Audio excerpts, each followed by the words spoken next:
Welcome to The Explainer. Today, we're going to dive into a really old philosophy that might just completely change how you think about your job and your life. We're going to explore a pretty wild idea. What if the key to real freedom isn't just about avoiding mistakes, but also about how you handle your biggest wins? Okay, so let's just jump right in with a powerful question from our source text. What if every single thing you do, every success you celebrate, every failure you regret, is actually just creating a chain that's holding you in place? To really wrap our heads around this idea, we've got to first look at the problem that the text is pointing out, these sort of hidden chains that come with our everyday work. I mean, we all know this feeling, don't we? It's that hamster wheel. You work hard, you get a result, and that result just creates the next thing you have to do. It's this nonstop cycle of action and reaction, cause and effect. Well, our source actually has a name for this cycle, karma-bandhanaḥ. It literally translates to bondage by work. And here's the key. It's not just about bad karma from bad actions. The text argues that the whole cycle itself, action, result, is what creates the trap. Now this is where it gets really, really interesting, how the text figures out the root cause of this bondage. And I'm telling you, it's probably not what you're thinking.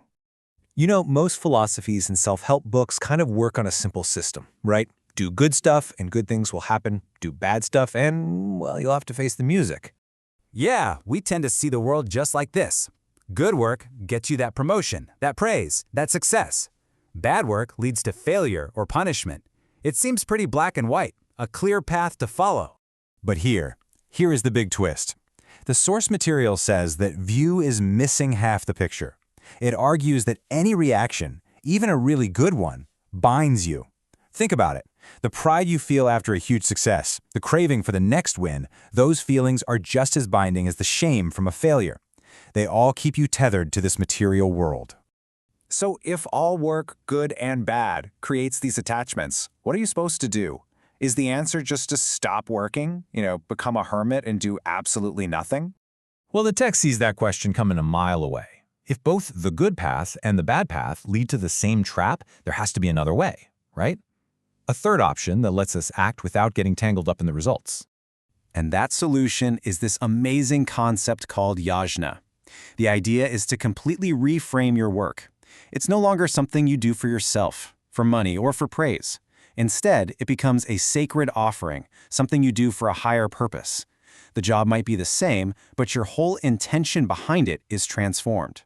And the text is super direct about this. It's not just a nice idea or a friendly suggestion.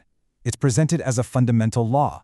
You either do your work as yajña, as a selfless offering, or you will get caught in the trap of karma-bandhanaḥ. There's no in-between. Okay, so how do you actually do this? How does this philosophy become what the source calls the great art of doing work? How do you put it into practice in your real life? Well, the process basically breaks down into these 4 key principles. First, you just do your job. You fulfill your responsibilities.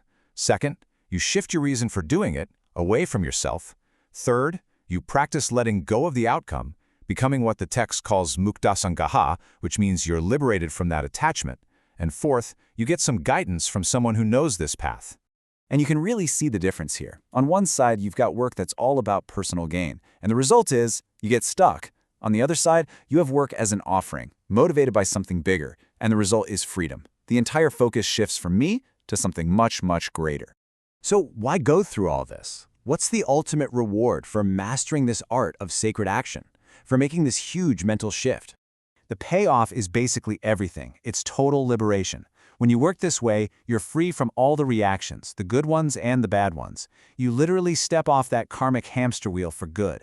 According to the source, this path slowly lifts you up to a state of what it calls transcendental loving service, and ultimately to the kingdom of God. So this ancient text leaves us with a really modern-day challenge. I want you to look at your own life, maybe your to-do list for tomorrow. What's on there? What's one thing, no matter how small or boring it seems, that you could transform? Not by changing what you do, but by changing why you do it. Transforming it from just a task into a sacred offering.